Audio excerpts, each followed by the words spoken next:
Contrainte à tous les coups. À tous les coups. Mais la carte blanche est une contrainte. C'est la plus dure des contraintes, d'ailleurs. Chantier. Pourquoi? Parce que j'adore ça. Mais le chantier, c'est la prolongation de la conception. Donc, il n'y a pas vraiment matière à faire de choix. En fait, le chantier, c'est aussi la conception, hein, dans notre manière d'envisager l'architecture. Plutôt neuf. Dans le sens où l'existant, quand on le transforme, il devient neuf.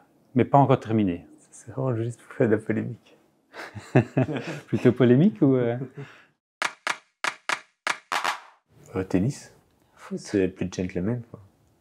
Foot. Plus, Moi, je suis pas d'accord. Foot. Parce qu'on est à 11. Au tennis, t'es soit à 2 contre 2, soit à 1 contre 1. Mais ce qui est bien dans le 2 contre 2, c'est enfin, d'abord, on peut se poser la question de l'aspect compétitif des deux, mais il y a le fait d'être en petite... il y a une sorte de connivence entre deux joueurs, joueuses, qui est intéressante. Mais en fait, dans une équipe de foot, je me disais, il y a ça aussi. Mais il n'y a pas de contact avec l'adversaire. C'est quand même différent, je trouve. Comment ça, il n'y a pas de contact? Au tennis, tu ne touches pas l'adversaire. Au vélo non plus, d'ailleurs. Si, au vélo, oui.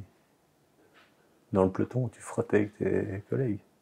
Mais dans une équipe de foot, il y a toujours des binômes, il y a des trinômes qui fonctionnent très bien ensemble, mais qui ont aussi besoin du collectif autour. Et donc, il y a Harold qui explique la espèce tactique du foot, quoi. Non, mais... Vraiment...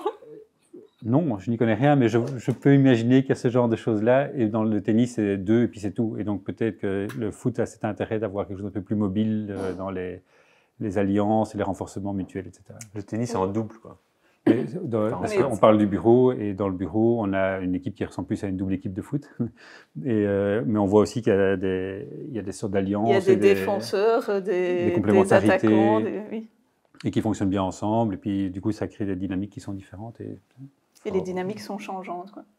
Par contre, c'est plus vélo. Hein, si on voit un peu l'historique du bureau, on a fait beaucoup de vélo. Et c'est vrai que les parties en peloton et les séances d'entraînement ou les moments où on n'est pas seul sur son vélo, c'est...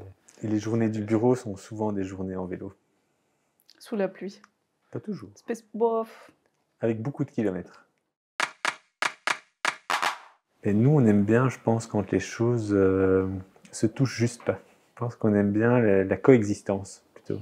J'aurais plutôt tendance à dire ça. Et les raccords impossibles. Quand ça se rencontre et qu'en fait, il n'y a pas moyen que ça devienne harmonieux.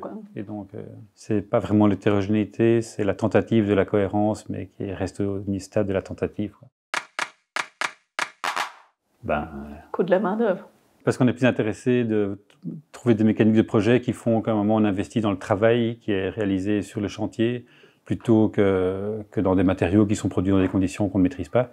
Et donc, c'est plutôt coût de la main-d'œuvre à ce niveau-là. On a posé la question récemment si on constatait qu'il y avait une véritable connivence avec des savoir-faire, d'artisans, etc. Ça, c'est quelque chose qu'on ne constate pas beaucoup sur les chantiers. Il y a très peu de compétences en réalité. Et par contre, c'est des choses qui vont s'apprenant aussi. Et donc, on voit au fur et à mesure d'un chantier, on arrive vers plus de compréhension mutuelle. Et au fil de chantiers successifs, encore plus. Et donc, je pense qu'il y a un champ d'apprentissage qui est là. Bruxelles, évidemment.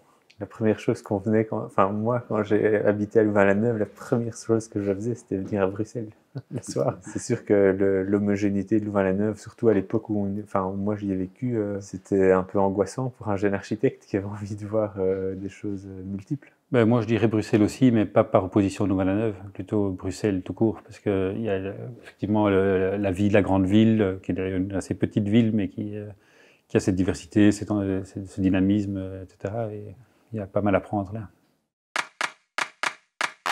Pratique. Hein. Oui, mais ce sont beaucoup de binômes qui cherchent à créer une opposition, mais en fait, il n'y en a pas. Donc, on a développé une plateforme de recherche académique, mais qui est fort liée à la question de la pratique.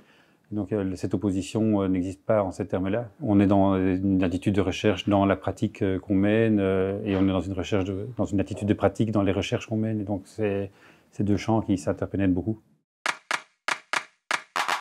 Aguacongas. Alors, plutôt agua, qui est un alcool fort. Ça s'appelle Agua de Bolivia. C'est bon ou pas bon en fonction des personnes qui le goûtent. C'est le baptême de tout nouveau collaborateur, de goûter l'agua. Mais on n'en a plus, je crois. C'est vraiment pas terrible, hein, il faut dire. C'est dégueulasse. C'est un vrai médicament.